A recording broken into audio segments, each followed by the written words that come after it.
E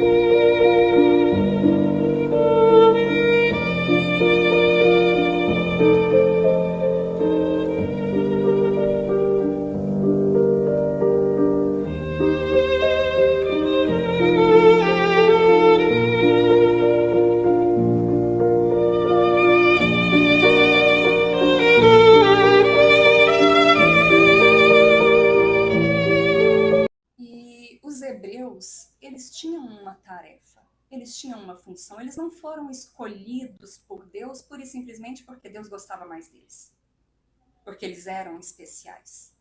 Eles tinham a tarefa de difundir essa informação de que Deus é um só. É um Deus para todos nós.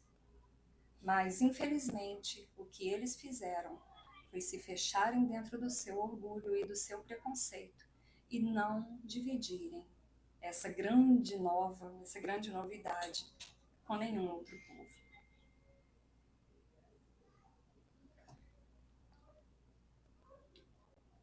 Algum tempo depois, mais ou menos 14 séculos, nós recebemos entre nós a figura inigualável do nosso Mestre Jesus.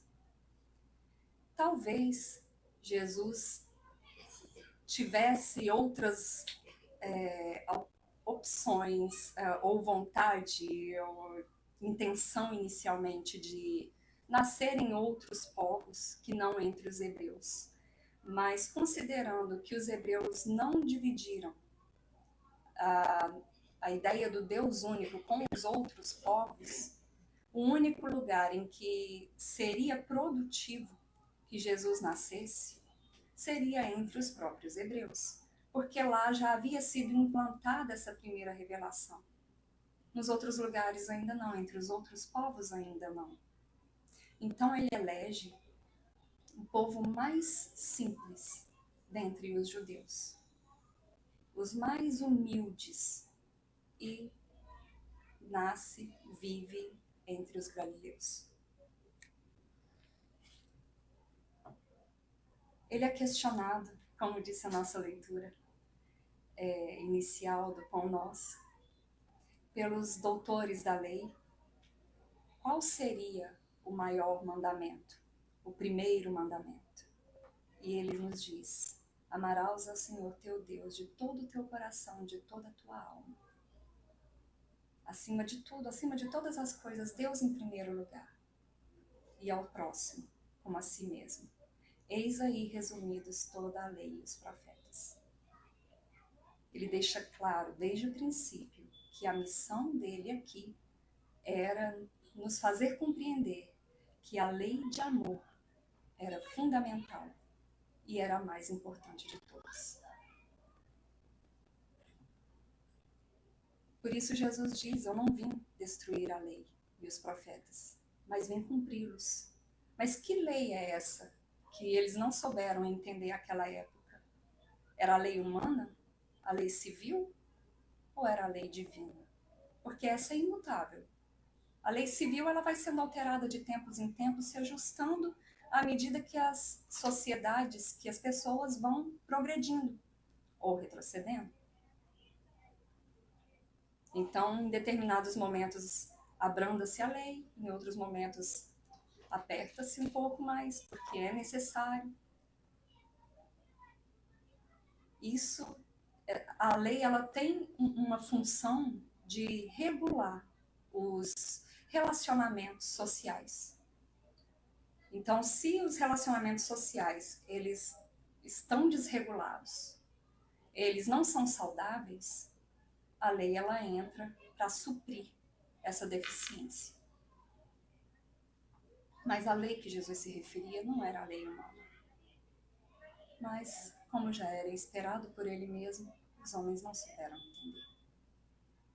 Eles queriam que a lei mosaica, toda ela, fosse cumprida, quando na verdade eles as cumpriam muito mais na parte ritualística do que na parte espiritual, porque sim, o Antigo Testamento também tem muitas pérolas, tem ensinamentos riquíssimos, e os escribas, especialmente os fariseus, eles se debruçavam para interpretar essas leis. Só que o resultado dessa interpretação não era disponibilizado para o povo. Ele era restrito aos de casta mais alta. O povo ficava com as leis e a ritualística, que eles tinham que seguir à risca, ou seriam punidos.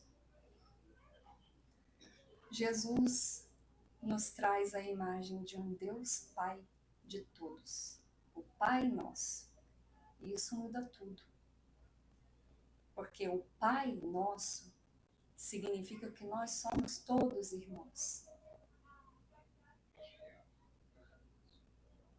Ele traz para nós, como essa novidade divinal, a fraternidade.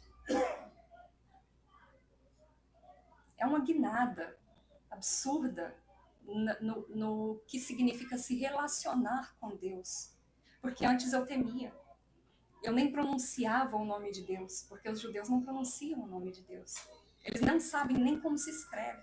Eles só têm as consoantes.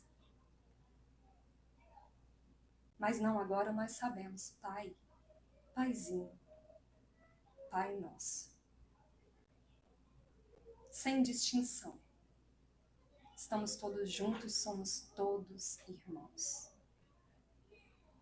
As condições sociais podem variar, mas todos temos o mesmo valor perante o nosso Pai.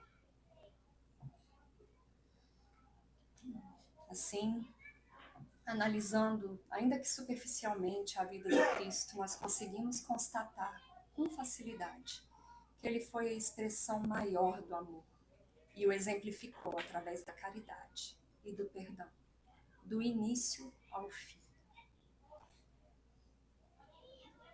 Aqui eu me lembro agora daquele episódio no dia do sábado, que ele é questionado, mas você vai operar milagre no dia do sábado? E ele pergunta, ele devolve a pergunta. O homem foi feito para o sábado ou o sábado foi feito para o homem? Não tem dia, não tem hora para se praticar a caridade. Não tem disciplina que seja maior do que a prática da caridade, que seja mais importante. A caridade em primeiro lugar, porque a caridade é colocar o amor em movimento. A verdadeira caridade, na verdade a caridade só é caridade, a boa ação só é caridosa se ela for praticada com amor.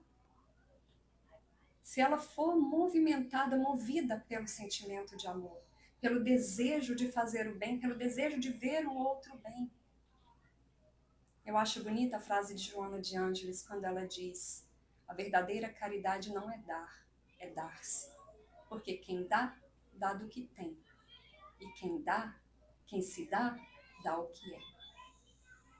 Então, não é que não seja válido você dar do que você tem. Dê do que você tem se você pode dar.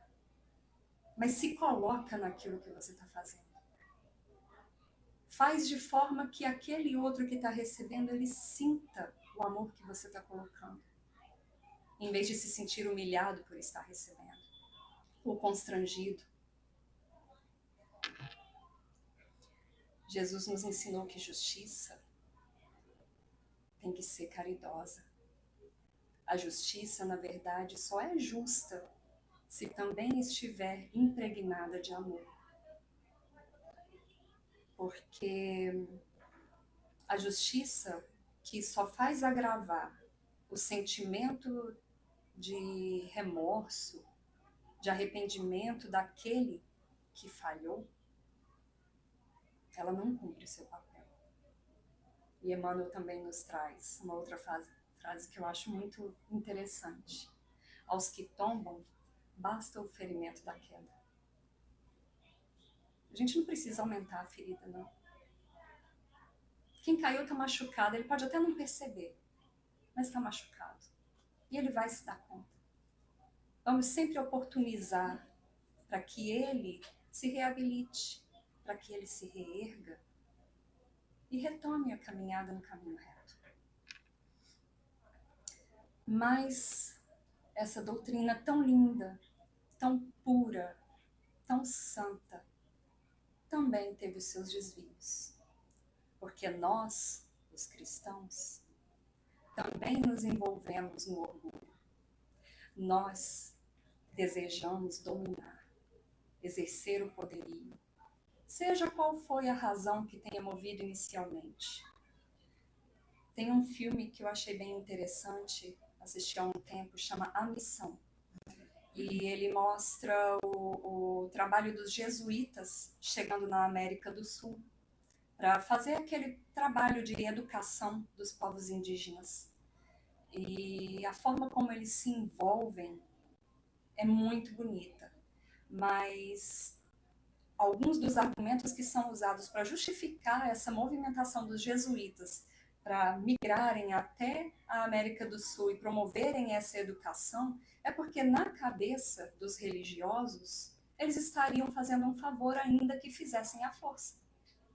Então, eu acredito sim que muitos estiveram bem intencionados, mas infelizmente também muitos foram movidos por orgulho. E nós? Somos movidos por orgulho? Por boas intenções? Mas será que só a boa intenção basta? Ou nós temos que começar a analisar os pesos das nossas intenções? E que impacto elas causam no outro que vai recebê-las? Com esse trabalho tão intenso da igreja em controlar todo o desenvolvimento intelectual da filosofia, da ciência, silenciando mesmo, muitas vezes, esses dois braços do conhecimento, com o tempo se torna insuportável essa situação. E como, graças a Deus, tudo evolui, a inteligência humana também evolui. E assim os dogmas que eram impostos pela igreja já não satisfazem mais a inteligência humana. E os cientistas, os filósofos se cansam dessa mordaça, dessa repressão. E com o advento do iluminismo, eles rompem as algemas. E do teocentrismo, que é Deus no centro, nós migramos para o antropocentrismo, que é o homem no centro das coisas. E as consequências disso foram catastróficas, porque não bastava a ruptura com a igreja, rompeu-se com toda a religiosidade.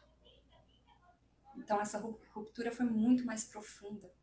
Não foi só a instituição da igreja, foi com a ideia de Deus, foi com a ideia de uma vida espiritual, com a ideia de algo depois. Por consequência, nasce o materialismo, que foi o maior desfavor que já fizeram para a humanidade. Porque a partir do momento que eu penso que eu sou isso aqui, quando acabar, acabou, eu não tenho sentido. O que eu estou fazendo aqui? Para quê? Por quê? Mas Jesus havia nos prometido um Consolador. E ele sabia de todas essas coisas. Como ele sabe de tudo que está acontecendo agora também.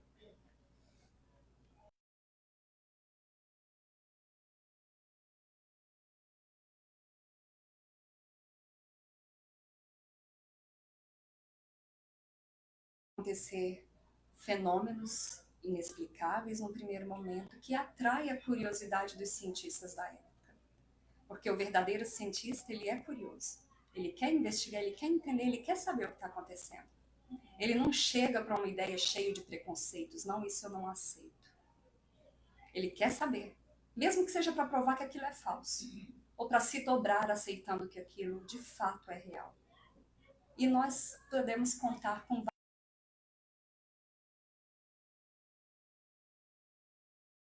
e investigar.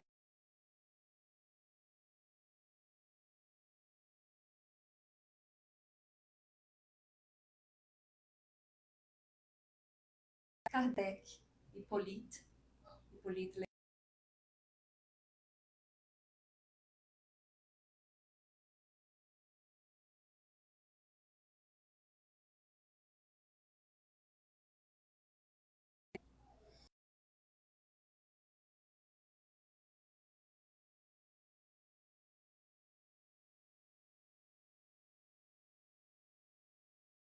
comprovar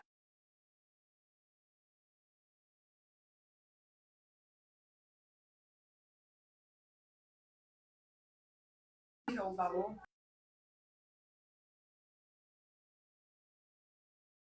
questão da fenomenologia. Ficaram apenas no aspecto da investigação.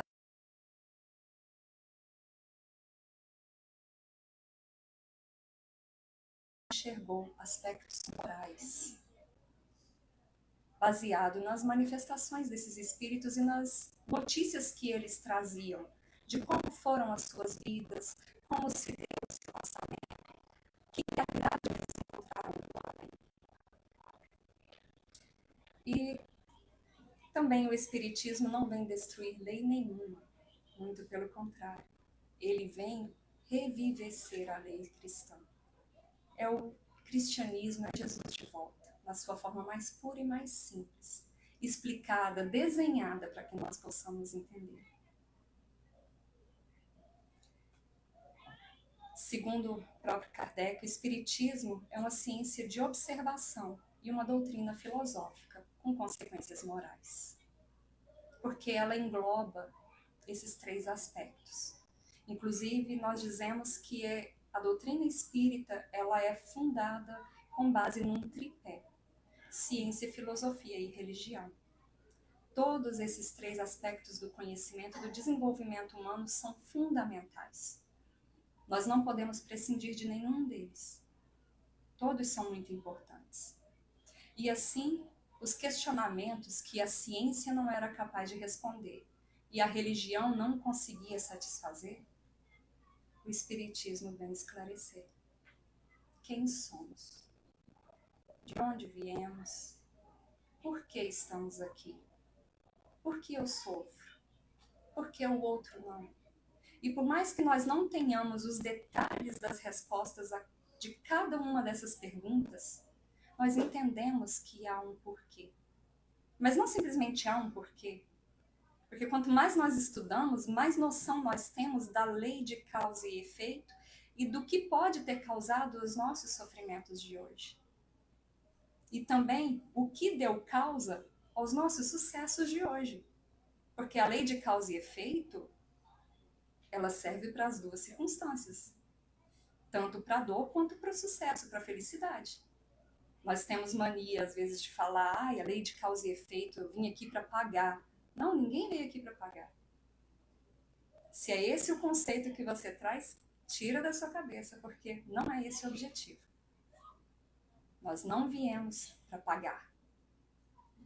Ok, a gente paga também, porque todo mundo tem suas dívidas. Mas o objetivo principal é o aprendizado, é o desenvolvimento, é o crescimento. É para isso que nós estamos aqui. E que oportunidade rica nós estamos tendo agora.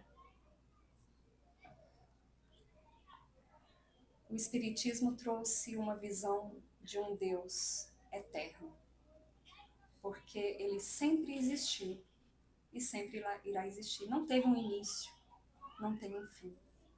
Ele não é apenas infinito, porque o que é infinito começou em algum momento e segue para sempre. Deus não.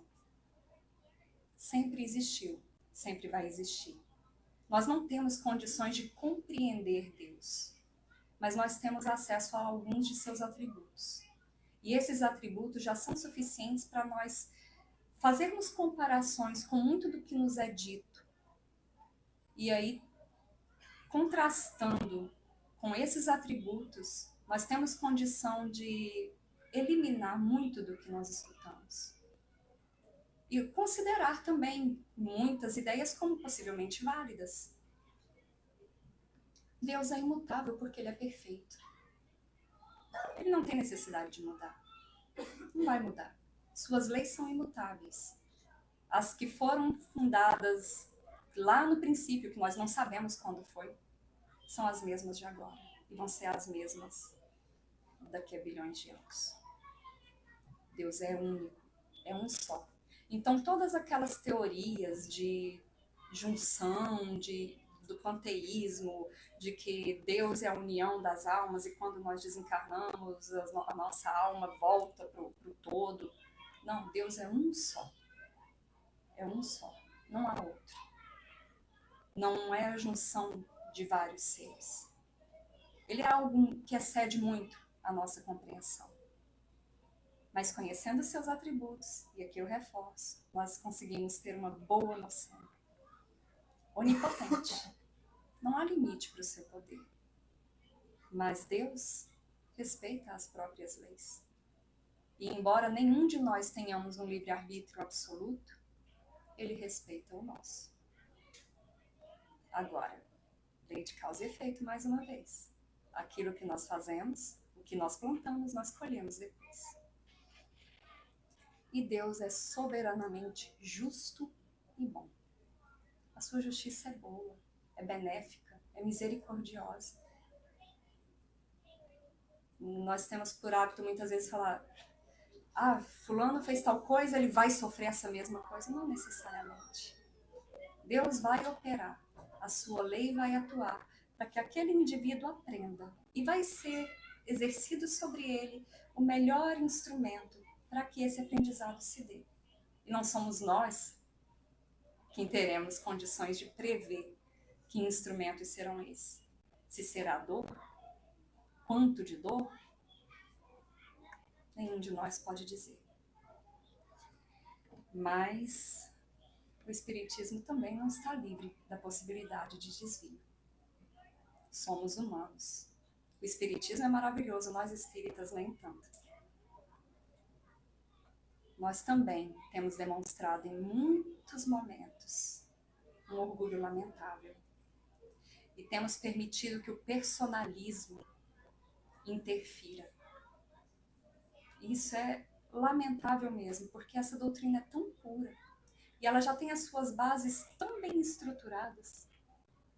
Para que complicar? Para que dificultar? Para que nos enchermos de achismos, promovermos rupturas? Porque tem acontecido rupturas. Isso é lastimável.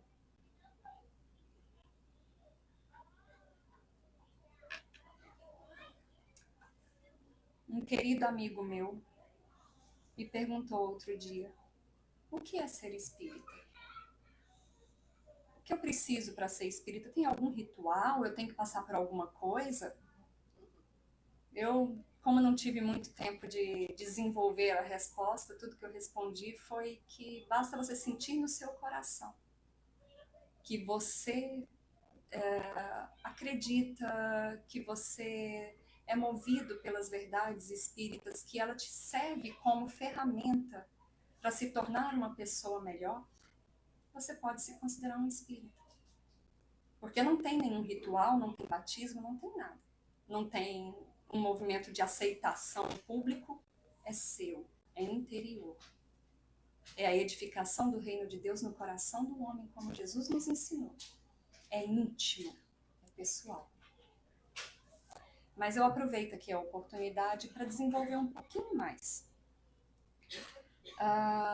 Existem princípios básicos. A existência de Deus é um deles e é a principal. Deus existe. É a causa primária, inteligência suprema. Imortalidade da alma. Não há como se designar espírita se você não acredita na imortalidade da alma. Que após morto o corpo, você continua no além, progredindo e aprendendo. Pluralidade das existências. É a reencarnação. É justamente a pedra basilar que justifica e explica toda a justiça divina. Pluralidade dos mundos habitados. Esse mundinho aqui não é um privilégio só nosso. Existem outros mundos, muitos outros, onde outros espíritos tomam a sua caminhada encarnatória. E comunicabilidade dos espíritos, que é a própria mediunidade.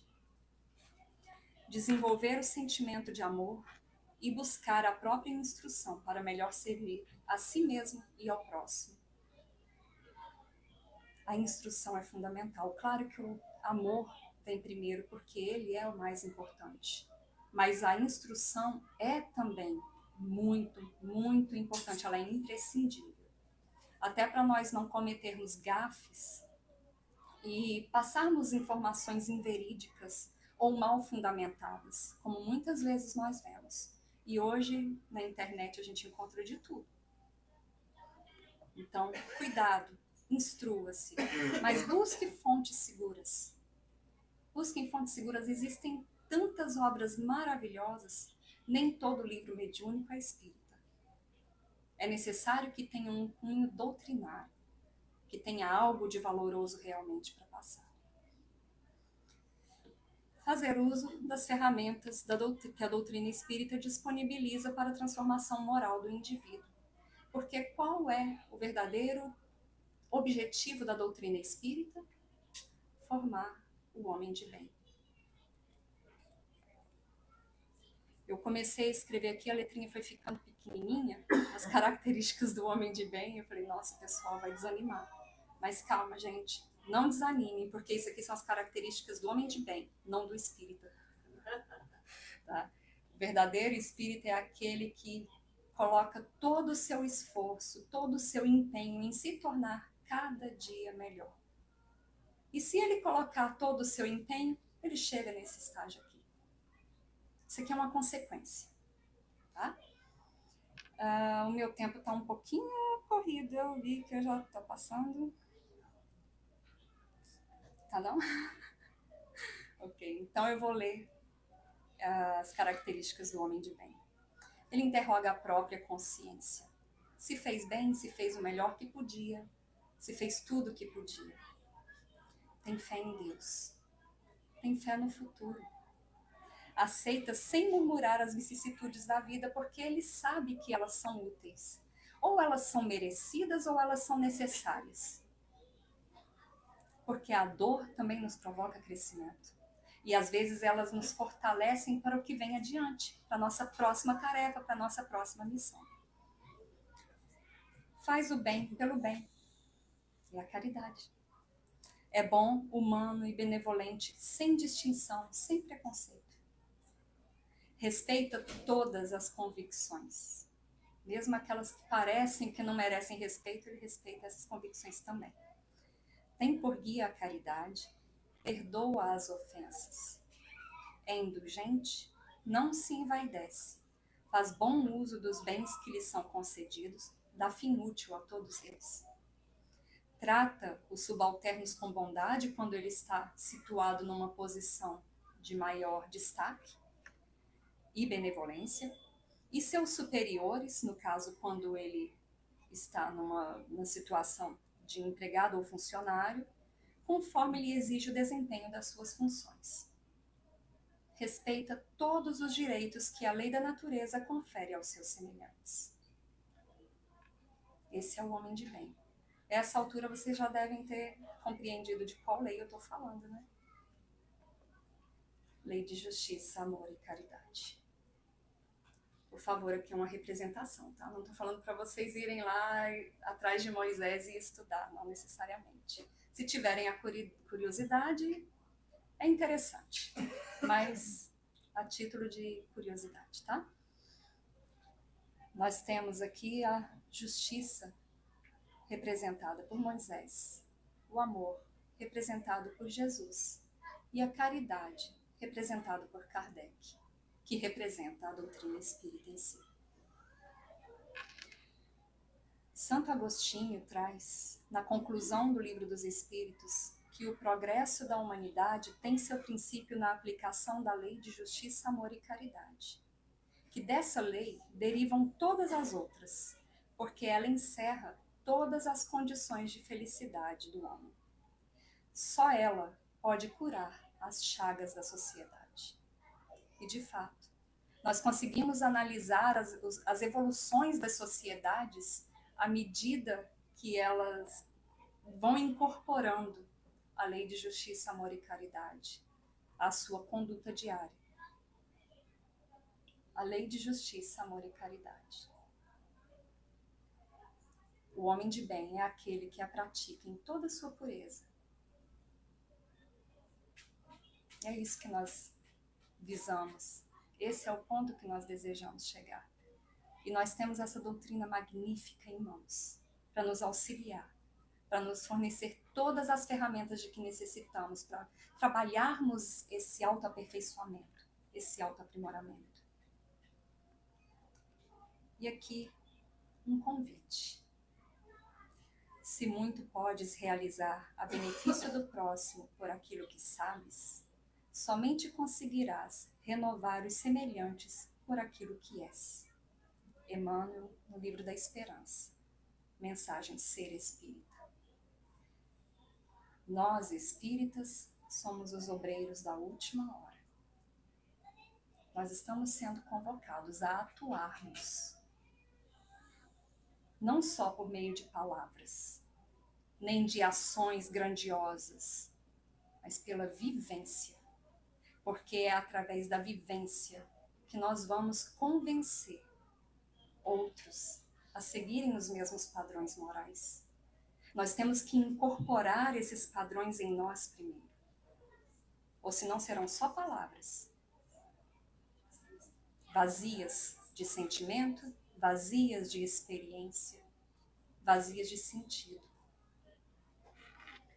Nós, espíritas, somos o núcleo de ação edificante, através da qual se principia a nova era.